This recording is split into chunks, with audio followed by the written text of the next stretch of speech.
Hello dear students, welcome back to my channel Wisdom Wells Official. Today we are back with our new topic Macavity the Mystery Cat.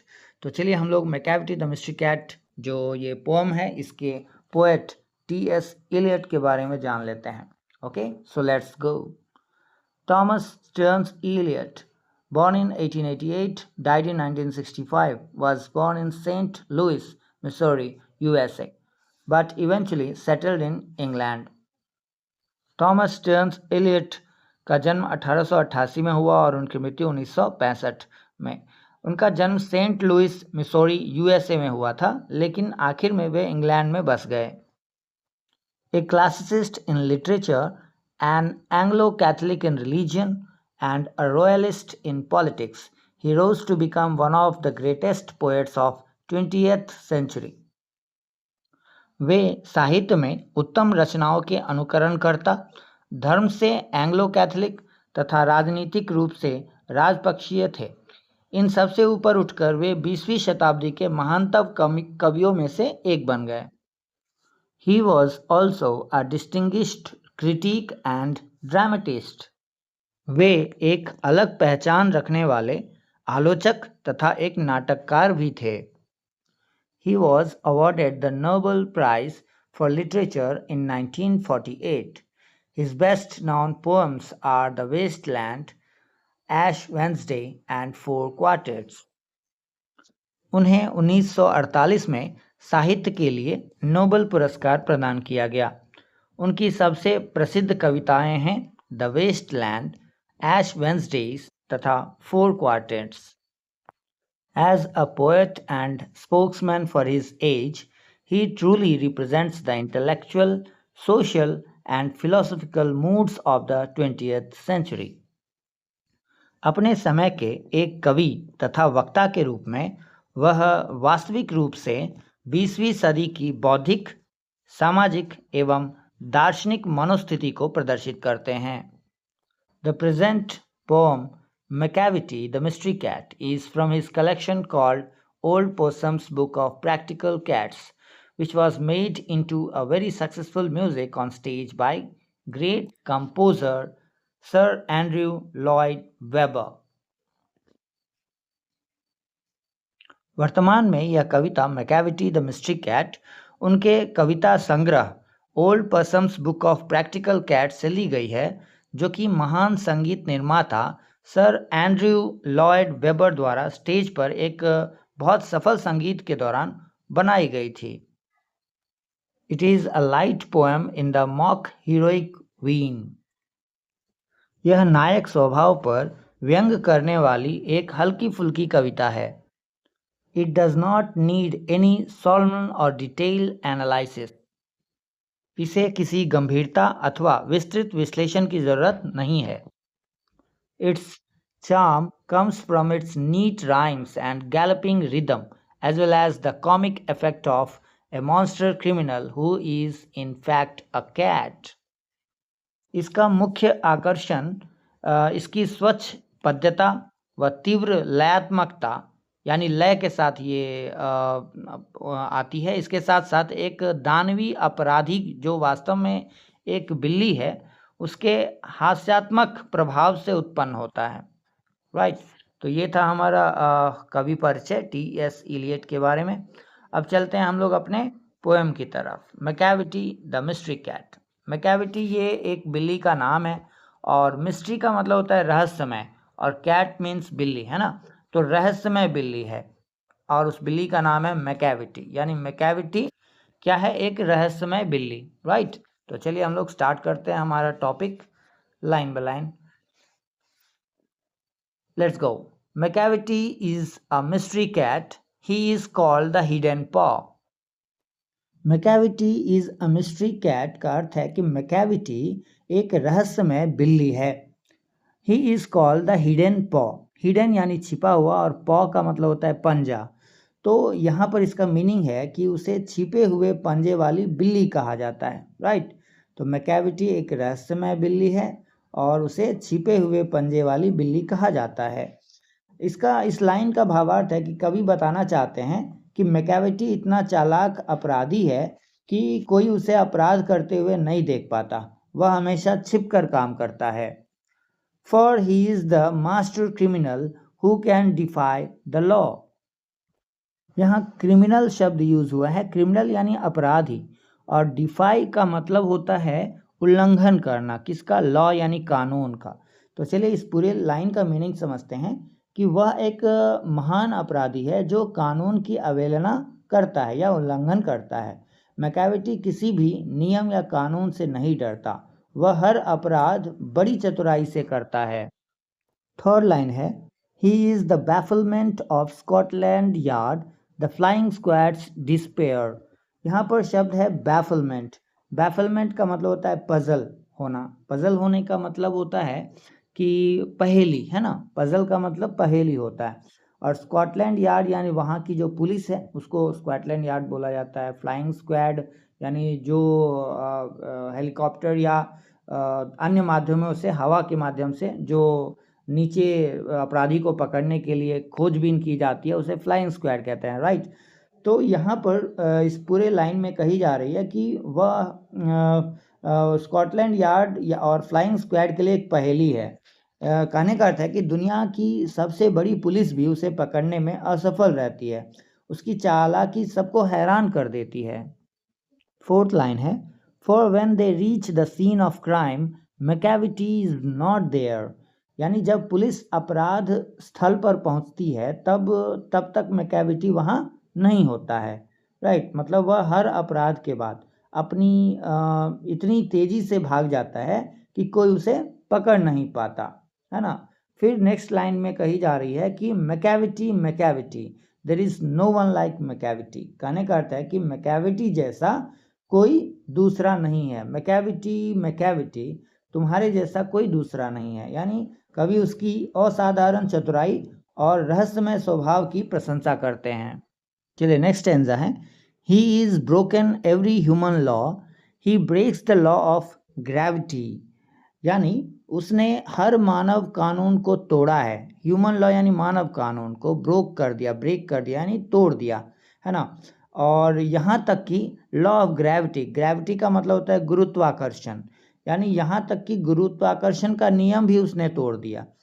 कहने का मतलब है कि यह एक अतिशयोक्ति है, हाइपरबोले का यूज़ किया गया है यहाँ पर।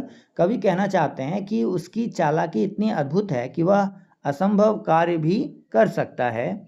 His powers of levitation would make a फकीर stare। यानी उसकी हवा में उड़ने की शक्ति, ये जो लिविटेशन है उसका अर्थ है कि हवा में उड़ पाना, ठीक है, यानी पावर टू फ्लोट, हवा में उछलने या तैरने की शक्ति।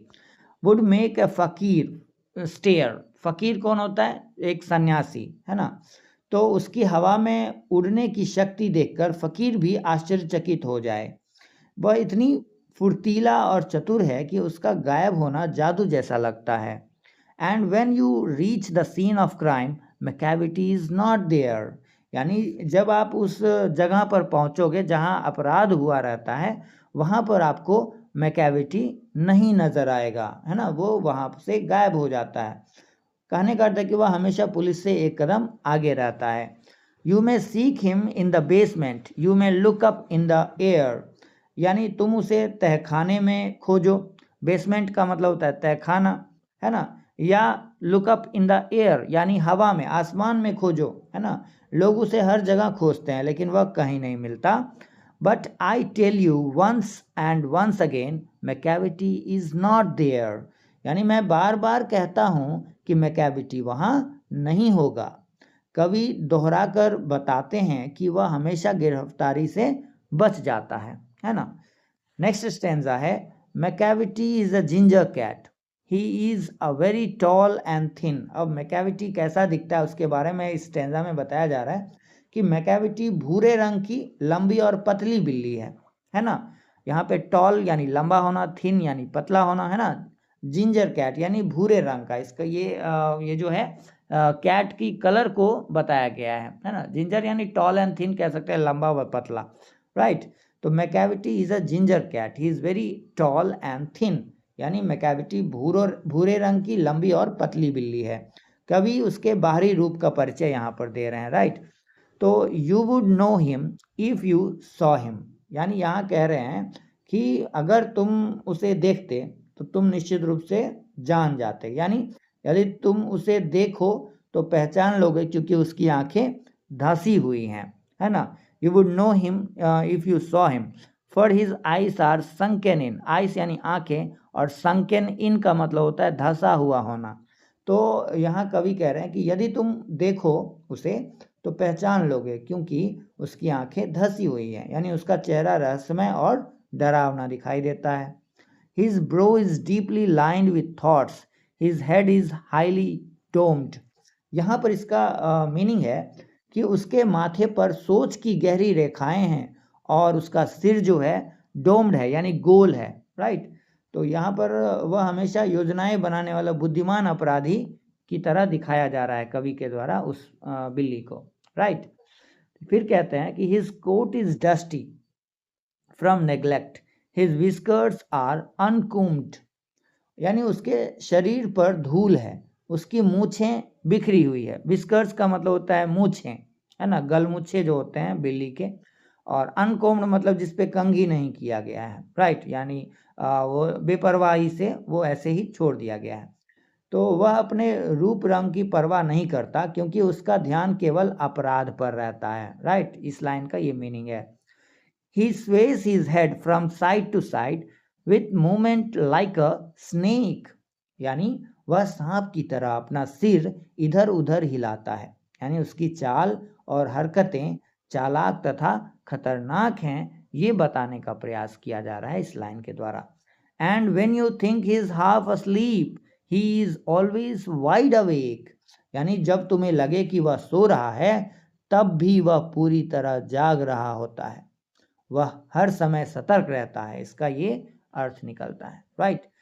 तो आशा है ये स्टैंजा भी आपको समझ में आया होगा। चलिए बढ़ते हैं आगे नेक्स्ट स्टैंजा नंबर 4 की तरफ, राइट। ओके, तो यहाँ पर है कि Macavity Macavity there is no one like Macavity. फिर से कवि कहते हैं मैकेविटी मैकेविटी, कोई भी तुम्हारे जैसा नहीं है, मैकेविटी, है ना, तुमसे दूसरे बिल्लियों की कोई तुलना नहीं है। For he is fiend in feline shape, a monster of depravity. यहाँ पर कह रहे हैं कि वह बिल्ली के रूप में एक दुष्ट राक्षस है ना। हाँ, कवि उसे अत्यंत खतरनाक और अनैतिक अपराधी बताते हैं, और इसीलिए वो कह रहे हैं कि you may meet him in by street, you may see him in a square, यानी तुम उसे किसी गली या चौक में देख सकते हो, है ना, किसी गली में या किसी चौक पर टहलते हुए देख सकते हो। वह सामान्य स्थानों पर दिखाई देता है लेकिन पकड़ा नहीं जाता। But when a crime is discovered then Macavity is not there, जैसे ही अपराध का पता चलता है वह वहां नहीं होता, है ना, यानी कौन, मैकेविटी वहां नहीं होता, वह हर अपराध के बाद तुरंत गायब हो जाता है, राइट। बढ़ते हैं आगे। He is outwardly respectable. They say he cheats at cards. यहाँ इसका अर्थ है कि ऊपर से वह सम्मानित दिखाई देता है लेकिन वह ताश में धोखा देता है ना, यानी दिखावे से किसी के चरित्र का पता नहीं चलता, वो जैसा दिखता है वैसा है नहीं। And his footprints are not found in any file of Scotland Yards, यानी उसके पैरों के निशान पुलिस के किसी रिकॉर्ड में नहीं मिलते, है ना। स्कॉटलैंड यार्ड, फिर पुलिस की बात यहाँ पर हो रही है, ये स्कॉटलैंड के पुलिस को स्कॉटलैंड यार्ड बोला जा रहा है कवि के द्वारा। तो ये कह रहे हैं कि उसके पैरों के निशान पुलिस को किसी रिकॉर्ड में नहीं मिलते, यानी आप ढूंढोगे तो पुलिस के रिकॉर्ड में उसका कोई नामो निशान नहीं मिलेगा। एंड व्हेन द लाडर्स लूटेड और द ज्वेल केस इज रिफल्ड, यहाँ पर इसका मीनिंग हुआ कि जब भोजन का भंडार या गहनों का डिब्बा लूट लिया जाता है, यानी हर चोरी के पीछे उसी का हाथ होता है ना। और when the milk is missing और अनदर पिग इज बीन स्टिफल्ड, या कह रहे हैं कि दूध गायब हो जाए या कोई छोटा कुत्ता मारा जाए, है ना, तो हर प्रकार से अपराध का शक उसी पर जाता है। और the green house glass is broken and the trail is past repair, यानी ग्रीन हाउस का शीशा टूट जाए, है ना, जहाँ भी नुकसान होता है लोग उसी को जिम्मेदार मानते हैं। And there is the wonder of thing, Macavity is not there, है ना, and there is the wonder of thing, Macavity is not there, यानी यही तो आश्चर्य की बात है कि मैकेविटी वहाँ नहीं होता, वह हर बार बिना कोई सुराग छोड़े बच निकलता है। And when the foreign office find a treaty is gone astray, यानी जब विदेश मंत्रालय यानी फॉरेन ऑफिस को पता चलता है कि कोई महत्वपूर्ण संधि, यानी ट्रीटी का मतलब होता है संधि, है ना, तो कोई महत्वपूर्ण संधि गायब हो गई है, तो यहाँ पर कवि बताते हैं कि यदि सरकार के अत्यंत महत्वपूर्ण और गोपनीय दस्तावेज भी गायब हो जाएं तो लोगों को संदेह होता है कि इसके पीछे मैकेविटी का हाथ है। इससे उसकी चालाकी और अपराध करने की क्षमता का पता चलता है, राइट। और the Admiralty lose some plans and the drawings by the way, यहाँ पर इसका अर्थ हुआ कि ये जो हमारी एडमिरल्टी की बात हो रही है, एडमिरल्टी क्या होता है पहले इसको समझते हैं। एडमिरल्टी का मतलब होता है कि नौसेना विभाग, है ना, नौसेना आप समझ रहे होंगे। तो और the Admiralty lose some plans, यानी नौसेना विभाग के कुछ नक्शे और योजनाएं, प्लान्स, ड्राइंग बाय द वे, यानी रास्ते में खो जाएं। यदि सेना या सरकार के गुप्त नक्शे या योजनाएं भी चोरी हो जाएं तब भी लोग मैकेविटी को ही जिम्मेदार मानते हैं। वह किसी भी स्तर का अपराध करने में सक्षम माना जाता है, right. There may be a scrap of paper in the hall और ऑन द स्टेयर, यानी हॉल या सीढ़ी पर कागज का कोई छोटा टुकड़ा मिल सकता है। अपराध के बाद कुछ छोटे मोटे संकेत या सुराग मिल सकते हैं, लेकिन वे अपराधी तक पहुंचने के लिए पर्याप्त नहीं होते। But it is useless to investigate, Macavity is not there, यानी उसकी जांच करना बेकार है क्योंकि मैकेविटी वहां नहीं होता। यानी मैकेविटी इतना चतुर है कि अपराध करने के बाद तुरंत गायब हो जाता है, इसलिए पुलिस चाहकर भी उसे पकड़ नहीं सकती। And when the loss has been disclosed, the secret service से, जब चोरी या नुकसान का पता चल जाता है तब गुप्तचर विभाग यानी सीक्रेट सर्विस कहता है ना, जैसे ही अपराध सामने आता है तो जांच एजेंसियां जो होती हैं उनको विश्वास हो जाता है कि इसके पीछे मैकेविटी का हाथ है, राइट।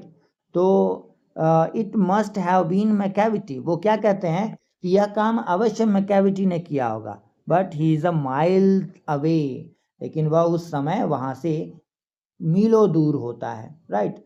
सभी जानते हैं कि अपराध उसी ने किया है, लेकिन वह पहले से ही किसी दूसरी जगह पहुंच चुका होता है, इसलिए उसके खिलाफ कोई प्रमाण नहीं मिल पाता।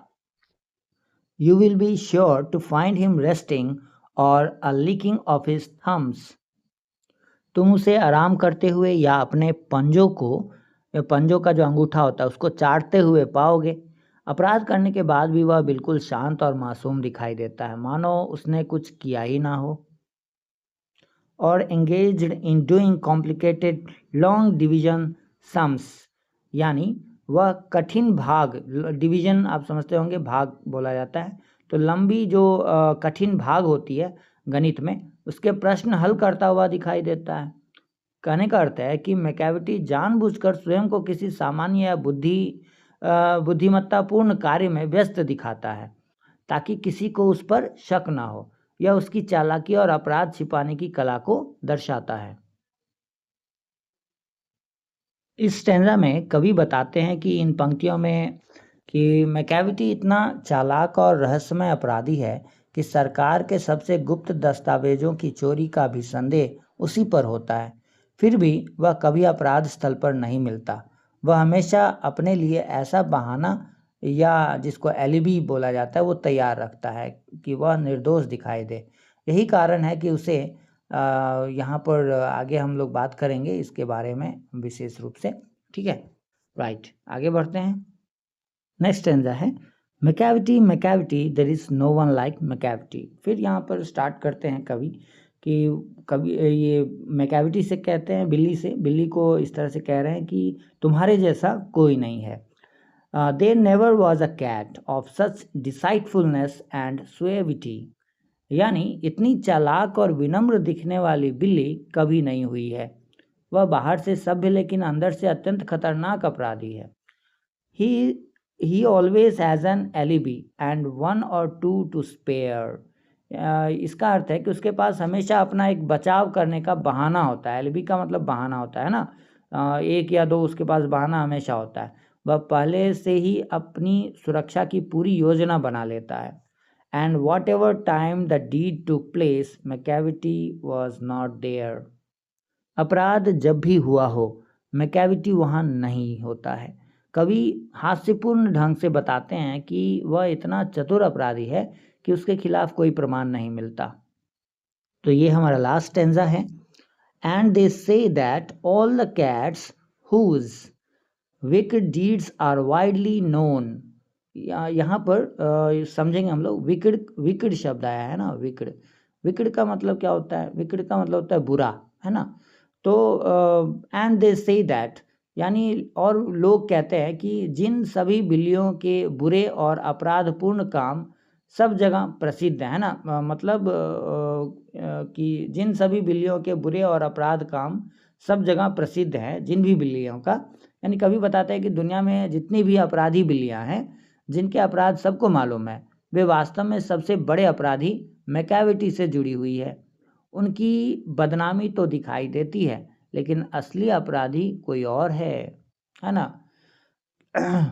आई might mention Mungojerrie, I might mention Griddlebone. यहाँ पर ये एक्चुअली मुंगो जेरी और ग्रिडल बोन भी बिल्लियों के ही नाम हैं। ये छोटे बच्चों के लिए एक राइमिंग जो पोएम्स होते हैं ना उसमें इसका यूज़ किया गया था, तो वहीं से ये डायरेक्टली ले लिया गया है।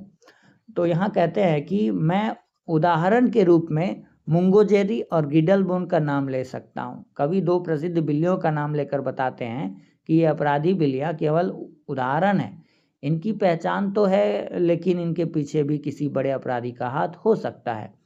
तो यहाँ पर मैंने बताया आपको कि मुंगो जेरी और गिडल बोन जो है ये दोनों एक काल्पनिक कविता का ही एक पात्र है, राइट, बिल्ली है।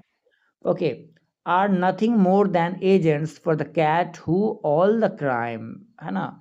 यहाँ पर वो कह रहे हैं कि वे उस बिल्ली के केवल एजेंट है यानी सहयोगी है जो हर समय क्या करते हैं, उसका मदद करते हैं ना। तो कवि कहते हैं कि ये सभी छोटी अपराधी बिल्लियाँ केवल मैकेविटी के लिए काम करती हैं। वे स्वयं अपराध की योजना नहीं बनाती बल्कि उसके आदेशों का पालन करती है ना।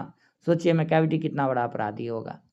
फिर कहते हैं कि just controls their operations the Napoleon of crime, यानी उसके सभी कार्यों को नियंत्रित करती है। कौन? मैकेविटी।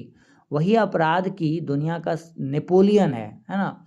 आप समझ ही रहे हैं नेपोलियन कितने बड़े आदमी है ना, अपराध की दुनिया के बेताज बादशाह। तो यहाँ पर इसका भावार्थ है इस लाइन का कि मैकेविटी सभी अपराधों का असली सरगना है, मास्टरमाइंड है। जैसे नेपोलियन एक महान सेनापति था, उसी प्रकार मैकेविटी अपराधियों का सबसे शक्तिशाली, बुद्धिमान और चालाक नेता है। वह स्वयं सामने नहीं आता बल्कि दूसरों से अपराध करवाता है और पर्दे के पीछे रहकर सब कुछ नियंत्रित करता है, राइट। तो इन पूरे पंक्तियों का जो मेन थीम है हम लोग इसको समझ लेते हैं कि ये जो अंतिम पंक्तियां हैं उसमें कवि बताते हैं कि मैकेविटी केवल एक साधारण चोर नहीं है बल्कि अपराध की पूरी दुनिया का सरगना है, यानी मास्टर क्रिमिनल है। अन्य सभी अपराधी बिल्लियां उसके लिए काम करती हैं। वह स्वयं कभी पकड़ा नहीं जाता बल्कि पर्दे के पीछे रहकर सभी अपराधों की योजना बनाता है। इसी कारण कवि उसे द नेपोलियन ऑफ क्राइम कहते हैं, अर्थात अपराध की दुनिया का सबसे बड़ा और सबसे बुद्धिमान नेता, राइट। तो ये था हमारा पोएम जो यहीं पे समाप्त होता है। आशा है आपको अच्छे से समझ में आया होगा। यदि और कोई डाउट रह जाता है तो आप निश्चित हमें कमेंट करें। आज के इस वीडियो में इतना ही, फिर मिलते हैं अगले वीडियो में और एक और इंटरेस्टिंग टॉपिक के साथ। आज के लिए धन्यवाद।